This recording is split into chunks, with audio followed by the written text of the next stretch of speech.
তোমরা বলো আমরা কি করবো, এটা ফেলাই দেবো না এভিরি কাটবো আস্তে আস্তে? ও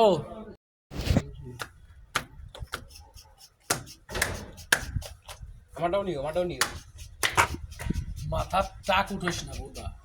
না সমস্যা নাই, এটা নিয়ে ফেলবা নি, আমারটা নিও। ওটা খাড়ার দেয়া তক্কাতাল পুত কথা কও তক্কাতাল পুত খুঁড়তে করতেছি, খুর এর আগে করেছি মেশিন দিয়ে, চুল কাটা মেশিন দিয়ে করেছি, এনে করতেছি খুদ দিয়ে। না মেরে হাতি বরাবর, তাই না?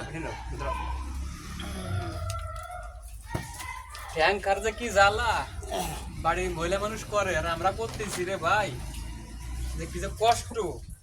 এখন খুর দিয়ে পরিষ্কার করতেছি, খুর ক্যাম্বেলা পরিষ্কার করতে কি কাটিস মামা? আমার ট্যাঙ্ক পরিষ্কার করি মামা, কি দিয়ে? ওই মেশিন দিয়ে? মেশিন দিয়ে চুল কাটা, পরে বেলের টান দিব। আরে ভাই পানির মধ্যে দে, পানির মধ্যে গরম পানিতে দিয়ে এর লেট বেশি হবে। টান দে, খুব টান দে।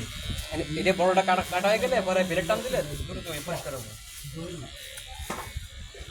গরু তো